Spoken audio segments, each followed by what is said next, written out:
ঘুরতে তো আমাদের সবারই ভালো লাগে, কিন্তু আপনি কি এমন কোথাও ঘুরতে চান যেখানে পাহাড়ের বুকে সবুজ আপনার চোখ জুড়িয়ে দেবে? বাধাহীন চঞ্চল সব ঝর্ণা আপনার সামনে ছুটে যাবে, আবার সেই ঝর্ণার ফাঁকে উকি দেবে রংধনু। মেঘ আর বৃষ্টি হুট করে আপনাকে যাবে ছুঁয়ে। রোমাঞ্চকর কোনো গুহায় পাবেন গা ছমছম করার সময়।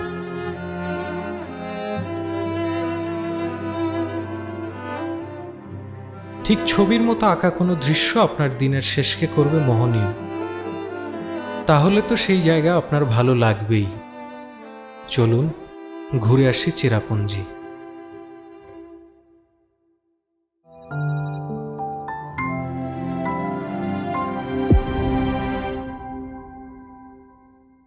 Good morning from Cherrapunji. আজ আমাদের মেঘালয় ট্রিপের ডে 2। গতকাল আমরা ডাউকি থেকে বেশ কিছু জায়গা ঘুরে রাতে চেরাপুঞ্জিতে এসেছিলাম। তো যখন আমরা চেরাপুঞ্জি আসি এবং আমাদের হোমস্টেতে চেক ইন করি, তখন আসলে আমাদের চারপাশের ভিউটা সম্পর্কে আমরা কোনো আইডিয়া করতে পারিনি। সকালবেলা উঠে যখন ছাদে আসলাম, তখন চারপাশ থেকে এত সুন্দর ভিউ দেখে আসলে মাথাটাই খারাপ হয়ে গেছে। আমি আপনাদেরকে এখন এই চারপাশের ভিউটা একটু দেখাবো আমাদের হোমস্টের ছাদ থেকে, পরে হোমস্টে একটু ঘুরে দেখাবো। এরপর এই সুন্দর ওয়েদারে, কেন সুন্দর ওয়েদার বলছি, কারণ মেঘালয়ে সাধারণত উইন্টারে এই ধরনের ওয়েদার থাকে, এরকম মিষ্টি রোদ থাকে, তখন ঝর্ণাগুলোতে খুব একটা পানি থাকে না। আবার যখন রেইনি সিজন থাকে তখন ঝর্ণায় প্রচুর পানি থাকে, কিন্তু এত বেশি ক্লাউড থাকে, এই ক্লাউডের কারণে আবার প্রপার ভিউটা পাওয়া যায় না। তো আজকে যে ওয়েদারটা, এটা একদম পারফেক্ট, মানে বলতে গেলে এই ধরনের ওয়েদার মেঘালয়ে খুব কমই পাওয়া যায়। তো আপনাদেরকে হোমস্টে রুমটা দেখানোর পর আপনাদেরকে সাথে করে চেরাপুঞ্জির সুন্দর সুন্দর জায়গাগুলো আজকে সারাদিনে ঘুরে দেখাবো।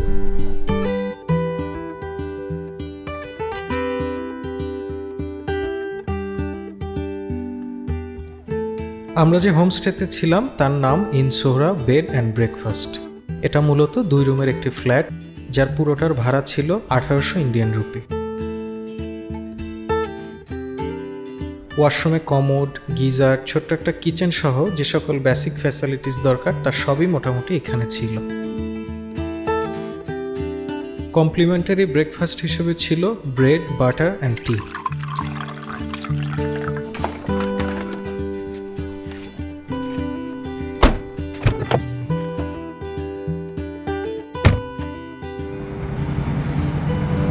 এখন আমরা বের হয়ে গেলাম চেরাপুঞ্জি ঘুরে দেখার উদ্দেশ্যে। আজ প্রথম আমরা যাব চেরাপুঞ্জি মূল শহর হতে 7 কিলোমিটার দূরে নৌকালিকাই ফলস দেখতে। যেতে সময় লাগবে খুব সম্ভবত 20 থেকে 25 মিনিটের মতো। যেতে যেতে দুপাশের ভিউ দেখে বুঝতে পারছিলাম কেন চেরাপুঞ্জিকে স্কটল্যান্ড অব দ্য ইস্ট বলা হয়। রাস্তার দুপাশের ভিউ আপনার চোখে লেগে থাকার মতো সুন্দর।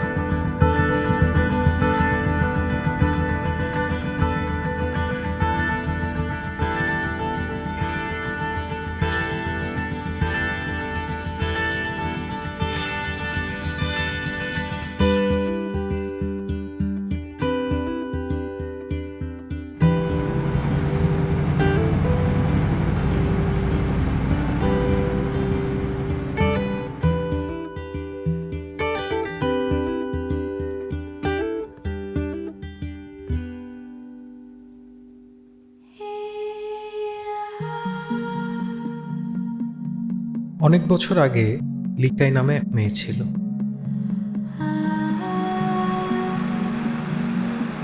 স্বামী এবং ছোট্ট এক মেয়ে নিয়ে তার সুখের সংসার।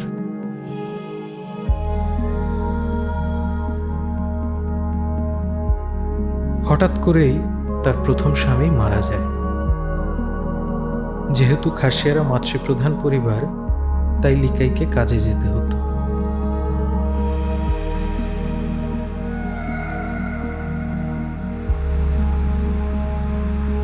লিকাই যখন কাজে যেত, তার খুব আদরের ছোট্ট মেয়েটা একা হয়ে যেত বলে লিকাই আবার বিয়ে করতে বাধ্য হয়। কিন্তু লিকাইয়ের দ্বিতীয় স্বামী মেয়ের প্রতি লিকাইয়ের ভালোবাসাকে মেনে নিতে পারত না। তার ধারণা ছিল লিকাই তার থেকে লিকাইয়ের মেয়েকে বেশি ভালোবাসে।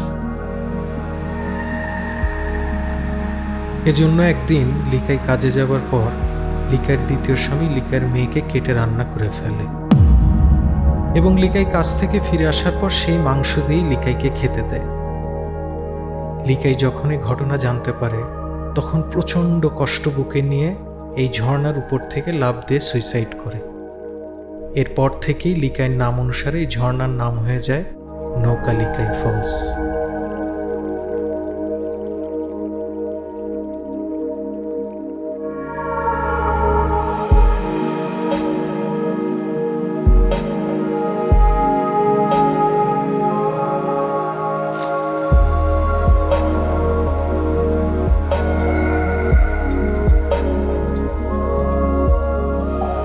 প্রথমবারের মতো যখন নৌকা লিকাইকে দেখলাম একেবারে স্তব্ধ হয়ে গেলাম। এই ঝর্ণাটা যে কতটা বিশাল সেটা সামনে থেকে না দেখলে ধারণা পাওয়াটা একটু কঠিন। আমরা অনেক দূর থেকেই কিন্তু এই নৌকা লিকাইকে দেখছিলাম, কিন্তু এর বিশালতার জন্য মনে হচ্ছিল যেন নৌকা লিকাই আমাদের একদম কাছে। 1120 ফিট উঁচু থেকে পড়া ঝর্ণার পানি মাটিতে পড়ার আগেই যেন বাতাসে মিলিয়ে যাচ্ছিল। অধিকাংশ সময় মেঘের মাঝে লুকিয়ে থাকে এই নৌকা লিকাই এত সুন্দরভাবে আমাদের সামনে ধরা দেবে সত্যি ভাবিনি।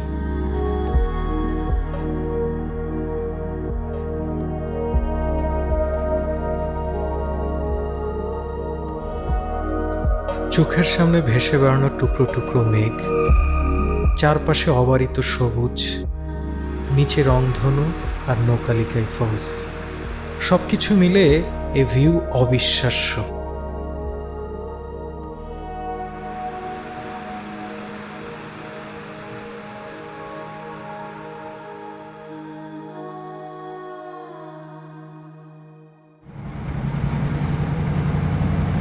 বিস্ময়কর নৌকা লিকাই ফলস দেখে আমরা এখন চলে যাচ্ছি 7 সিস্টার্স ওয়াটারফল দেখতে, যেটা এখান থেকে 10 কিলোমিটারের মতো দূরে।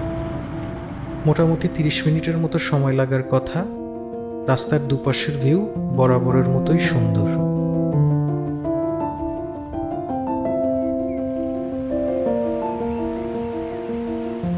আপনি এর আগে এক জায়গায় দাঁড়িয়ে সর্বোচ্চ একসাথে কয়টি ওয়াটারফল দেখেছেন?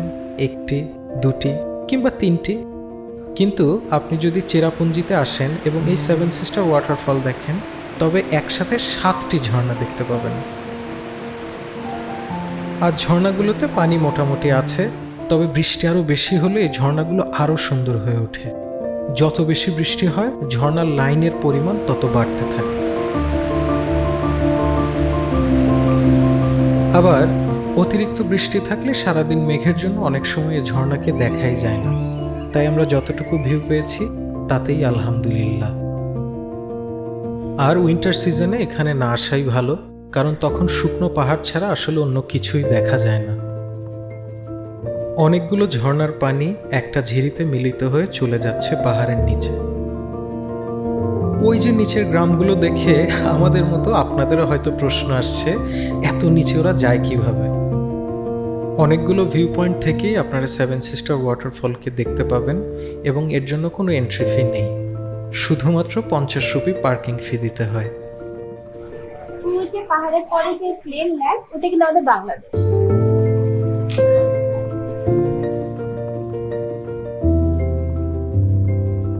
সব মিলে এই জায়গাটাও দারুণ, কিন্তু কেন যেন এখনো মাথার ভিতরে সেই নৌকা লিকাই ঘুরছিল। যাই হোক, আমরা আরও কিছুক্ষণ এই 7 সিস্টার ওয়াটারফল দেখে চলে যাব মাউস মাই কেভ।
সেভেন সিস্টার ওয়াটারফলস থেকে 5 কিলোমিটারের দূরত্বে মাউসমাই কেভ।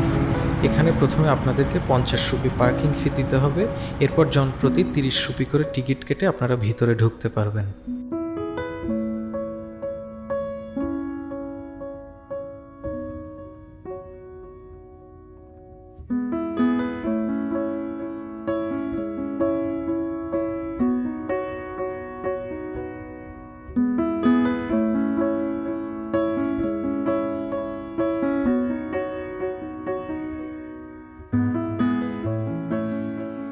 মাউসমাই কেভে বাইরের জুতোটা খুলে রাখতে হয়, ভিতরে পানি বলে রেখে 150 মিটারের মতো ভিতরের দিকে যেতে হয়। কিছু সিঁড়ি আছে। কেভে ঢোকার মুখটা দেখেই ভেতরে একটা এক্সাইটমেন্ট কাজ করলো। ভেতরে কিছুটা পিচ্ছিল এবং অন্ধকার বলে রিয়াজ যেতে রাজি হলো না, তাই আমি এবং সিয়াম কেভের ভিতরে যাওয়া শুরু করলাম। মেঘালয় কিন্তু শুধুমাত্র ঝর্ণা, মেঘ আর পাহাড়ের জন্যই বিখ্যাত নয়, এরকম অনেক কেভের জন্যও বেশ বিখ্যাত। তার মধ্যে বেশ পপুলার হচ্ছে এই মাউসমাই কেভ। এই মাউসমাই কেভে আপনাদেরকে 500 ফিটের মতো একটা রাস্তা অতিক্রম করতে হবে, কিন্তু আমাদের কাছে কেন যেন মনে হচ্ছিল 30 মিনিটের এই ছোট রাস্তাটি আমাদের কাছে বেশ অ্যাডভেঞ্চারাস হবে। কেভে ঢুকেই আপনার নজরে আসবে শত শত বছরের পুরনো সব ফসিলস। কেভের কিছু কিছু জায়গা এত সরু যেখান দিয়ে যাওয়াটা বেশ মুশকিল।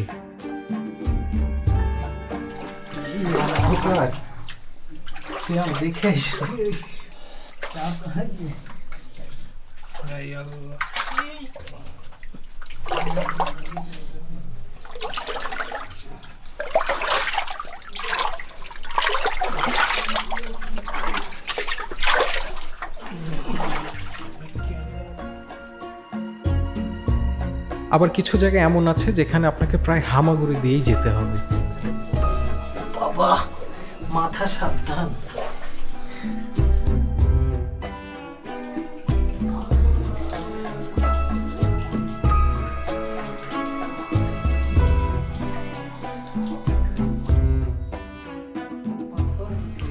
পানি পড়তেছে, মাথায় লাগলেও সমস্যা। এই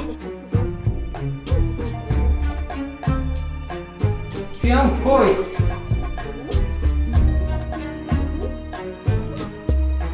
দেখে এসো, তুই মাথায় যেন না লাগে। কিছু কিছু জায়গায় লাইট দেওয়া থাকলেও কিছু কিছু জায়গায় আবার বেশ অন্ধকার। সেসব জায়গায় এসব ফসিল দেখে কিন্তু আপনাদের গা ঝমঝম করে উঠবে।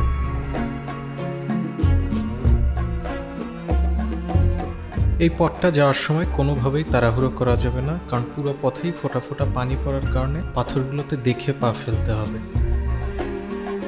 ডানে বায়ে উপরে সব জায়গায় খেয়াল রাখতে হবে কোথাও যাতে আপনি পাথরে আঘাত না পান।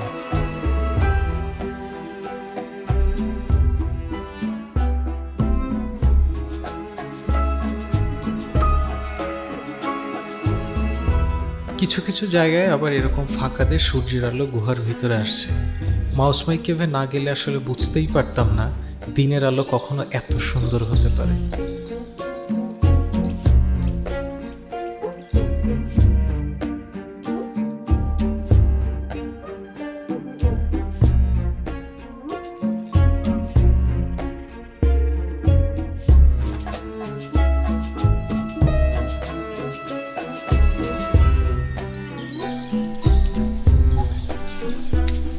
অন্যরকম একটা এক্সপিরিয়েন্স, একটু একটু ভয়ও লাগে।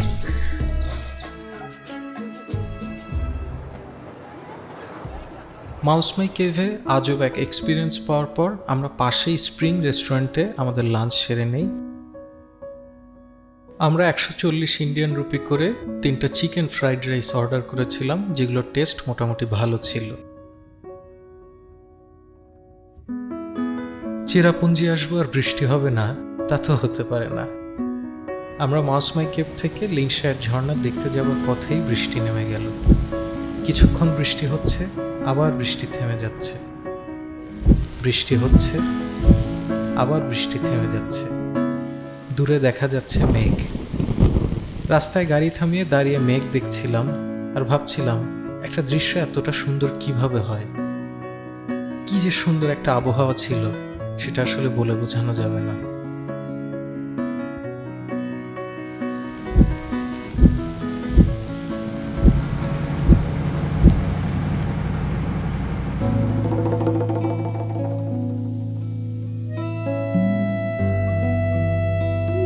এই লিংশায়ার ঝর্ণা এসে আপনাদেরকে 30 রুপি করে টিকিট কাটতে হবে। এরপর মিনিট 20 মতো ছোট্ট একটা ট্রেক করতে হবে একদম ঝর্ণার কাছে যাওয়ার জন্য।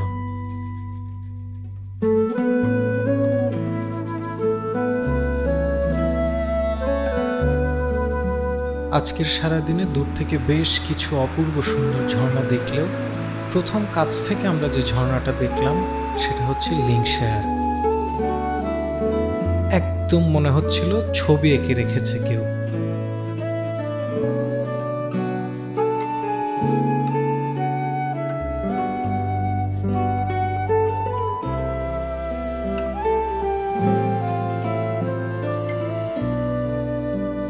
তিনটা লেয়ারে পাহাড়ি নদীর পানি নিচে এসে পড়ছে। পানির রং সবুজ এবং একেবারে স্বচ্ছ, নিচে সবকিছুই দেখা যাচ্ছিল।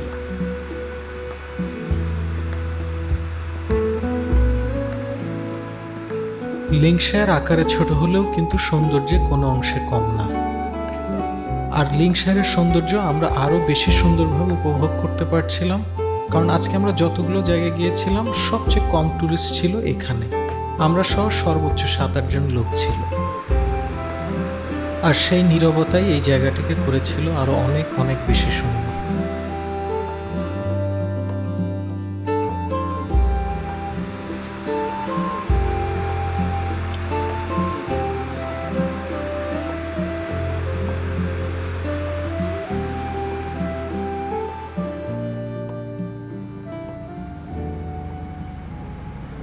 লিংশায়ার থেকে ফিরে আসার সময় একটা সুন্দর ভিউ পয়েন্টে আমরা বিকেলের আরো কিছু সময় কাটাই।